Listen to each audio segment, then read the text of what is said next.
ಶ್ರೀ ಅಷ್ಟಶಕ್ತಿ ಜ್ಯೇಷ್ಠಾದೇವಿ ಸಮೇತ ಶ್ರೀ ಸತ್ಯಶನೇಶ್ವರ ಸ್ವಾಮಿ ಮತ್ತು ಶ್ರೀ ಲಕ್ಷ್ಮೀ ನರಸಿಂಹಸ್ವಾಮಿ ದೇವಾಲಯದ ಸಮಿತಿಯಿಂದ ಶ್ರೀ ಸತ್ಯಶನೇಶ್ವರ ಸ್ವಾಮಿಯ 36ನೇ ವರ್ಷದ ವಾರ್ಷಿಕೋತ್ಸವ ಹಾಗೂ ಶ್ರೀ ಲಕ್ಷ್ಮೀ ನರಸಿಂಹಸ್ವಾಮಿಯ 18ನೇ ವರ್ಷದ ವಾರ್ಷಿಕೋತ್ಸವ ಅದ್ದೂರಿಯಾಗಿ ನೆರವೇರಿತು.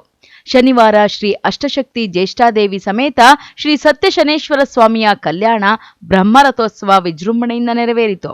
ಬ್ರಹ್ಮರಥೋತ್ಸವದ ಪ್ರಯುಕ್ತ ದೇಗುಲದಲ್ಲಿ ಮುಂಜಾನೆಯಿಂದಲೇ ವಿವಿಧ ಧಾರ್ಮಿಕ ಕೈಂಕರ್ಯಗಳು ನೆರವೇರಿದವು. ಬೃಹದಾಕಾರದ ತೇರನ್ನು ವಿವಿಧ ಹೂಗಳಿಂದ ಸಿಂಗರಿಸಲಾಗಿತ್ತು. ರಥದಲ್ಲಿ ಶ್ರೀ ಸತ್ಯಶನೇಶ್ವರ ಸ್ವಾಮಿಯ ಉತ್ಸವ ಮೂರ್ತಿಯನ್ನು ಪ್ರತಿಷ್ಠಾಪಿಸಿದ ನಂತರ ಪ್ರಧಾನ ಅರ್ಚಕ ಶ್ರೀನಿವಾಸ ಮೂರ್ತಿ ಸ್ವಾಮಿಗಳು ಚಾಲನೆ ನೀಡಿದರು. ವೀರಾಂಜನಂ ಸಮಾವಾಸಂ ರವಿಪುತ್ರಂ ಮಮಪುರಜಂ ಛಾಯಾಮಾತ್ರಾನ್ನಂ ಸಂಬೋಧಂ ತನ್ನಮಾಮಿ ಶನೇಶ್ವರ. ಇದೇ ನಮ್ಮ ಮಂಚೇನಹಳ್ಳಿ ಗ್ರಾಮದಲ್ಲಿ ಶ್ರೀ ಸತ್ಯಶನೇಶ್ವರ ಸ್ವಾಮಿ ನೆಲೆಸಿರುವಂಥ ಕ್ಷೇತ್ರದಲ್ಲಿ 36ನೇ ವರ್ಷದ ವಾರ್ಷಿಕೋತ್ಸವ ಕಾರ್ಯ ಅದ್ದೂರಾಗಿ ನಡೀತಿದೆ. ಗುರುವಾರ ಗಂಗಾ ಪೂಜೆಯಿಂದ ಸ್ಟಾರ್ಟ್ ಇತ್ತು. ಶನಿವಾರ ಬ್ರಹ್ಮರಥೋತ್ಸವ ಕಾರ್ಯಕ್ರಮ ತುಂಬ ಯಶಸ್ವಿಯಾಗಿದೆ. ಇದೇ ಸಾಯಂಕಾಲ ಕಣ್ಣಾರಿ ಭಜನೆ ಅಂತ ಏರ್ಪಡಿಸಲಾಗಿದೆ. ಭಕ್ತಾದಿಗಳೆಲ್ಲರೂ ತುಂಬಾ ಸಹಕಾರದಿಂದ ನಮಗೆ ಮಾಡಿದ್ದಾರೆ. ಭಗವಂತ ಅನುಗ್ರಹ ಎಲ್ಲರಿಗೂ ಇರ್ಬೇಕು ಅಂತ ನಮ್ಮನ್ನು ಕೋರ್ತಾ ಇದ್ದೀವಿ. ಹಾಗೆ ಭಗವಂತ ಅವರ ಕಷ್ಟಗಳನ್ನು ಪರಿಹಾರ ಮಾಡಿ ಸಕಲ ಭಾಗ್ಯವನ್ನು ಕೊಟ್ಟು ಅಷ್ಟು ಆರೋಗ್ಯವನ್ನು ಕೊಟ್ಟು ಎಲ್ಲ ನೆರವೇರಿಸ್ತಾ ಇದ್ದಾರೆ. ಅದರಿಂದ ಪ್ರತಿ ಮಾಘ ಮಾಸ ಉತ್ತರಾಯಣದಲ್ಲಿ ಪೌರ್ಣಮಿ ಒಳಗಡೆ ಸ್ವಾಮಿಯವರಿಗೆ ವಾರ್ಷಿಕೋತ್ಸವ, ಕಲ್ಯಾಣೋತ್ಸವ, ರಥೋತ್ಸವ, ಬ್ರಹ್ಮ ರಥೋತ್ಸವವನ್ನು ಮಾಡ್ತೀವಿ.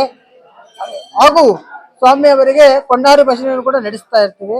ಆಗಲೇ ಪ್ರತಿ ಅಮಾವಾಸ್ಯೆಗೂ ಪ್ರತಿ ಪೌರ್ಣಮಿಗೂ ಇಲ್ಲಿ ಭಾರಿ ವಿಶೇಷವಾಗಿ ಹೋಮ ಯಜ್ಞಗಳನ್ನು ಮಾಡ್ತೀವಿ. ಪ್ರತಿ ಶನಿವಾರ ಅನ್ನದಾನಗಳೆಲ್ಲ ನಡೀತಿರ್ತದೆ. ಆಗಲೇ ನಾವು ಯಾರ ಹತ್ರ ಏನು ಕಾಣಿಕೆ ಕೇಳೋದಿಲ್ಲ. ಅವ್ರ ಕಷ್ಟಗಳು ಪರಿಹಾರ ಆಗಿ ಅವ್ರಿಗೆಲ್ಲ ಒಳ್ಳೇದಾದ ಮೇಲೆ ಭಗವಂತನ ಕ್ಷೇತ್ರಕ್ಕೆ ಅವ್ರಿಗೆ ಏನು ಮನಸ್ಸು ಬಂದು ಅವರೇ ಮಾಡಬೇಕು. ನಾವು ಹಣಕಾಸಿನ ಬಗ್ಗೆ ಆಸೆ ಪಡೋದಿಲ್ಲ. ಭಗವಂತನ ಒಂದು ಕೃಪೆಯಿಂದ ನಿಮ್ಮ ಕಷ್ಟಗಳು ಪರಿಹಾರ ಆಗ್ತವೆ. ಇದರಲ್ಲಿ 100 ಪಾಲು ನಾನು ಕೈ ಭಾಷೆ ಮಾಡ್ಕೊಡ್ತೀನಿ. ಇದರಲ್ಲಿ ಎರಡನೇ ಮಾತೇ ಇಲ್ಲ. ಈ ಭಗವಂತನ ಕ್ಷೇತ್ರ ಒಂದು ಸಲ ತುಳಿದು ಮುಂದುವರಿಸಿ, ನಿಮಗೆ ಅರ್ಥ ಆಗ್ತದೆ. ರಥೋತ್ಸವಕ್ಕಾಗಿ ಮಂಚೇನಹಳ್ಳಿ ಮಾತ್ರವಲ್ಲದೆ ಸುತ್ತಮುತ್ತಲ ಗ್ರಾಮಗಳಿಂದಲೂ ಸಹ ಸಾವಿರಾರು ಮಂದಿ ಭಕ್ತರು ಭಾಗಿಯಾಗಿದ್ದರು. ಪಟ್ಟಣದ ರಾಜಬೀದಿಗಳಲ್ಲಿ ರಥೋತ್ಸವವು ಸಾಗಿತು. ರಥೋತ್ಸವದ ಪ್ರಯುಕ್ತ ವೀರಗಾಸೆ, ಗಾರುಡಿಗೊಂಬೆ, ದೈವ ನರ್ತಕರು ಸೇರಿದಂತೆ ಸಾಂಸ್ಕೃತಿಕ ಕಲಾ ತಂಡಗಳು ಪ್ರಧಾನ ಆಕರ್ಷಣೆಯಾಗಿತ್ತು. ಗೋವಿಂದ ಗೋವಿಂದ ಎನ್ನುತ್ತಾ ಭಕ್ತರು ರಥದ ಜೊತೆ ಸಾಗಿದರು.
ಇನ್ನು ದೈವಿ ಸ್ವರೂಪವಾದ ಬಸವಣ್ಣ ನೆರೆದಿದ್ದವರನ್ನೆಲ್ಲ ಗಮನ ಸೆಳೆಯಿತು. ರಥದ ಮುಂದೆ ಸಾಗುತ್ತಾ ಭಕ್ತರಿಗೆ ಆಶೀರ್ವಾದ ಮಾಡಿತು.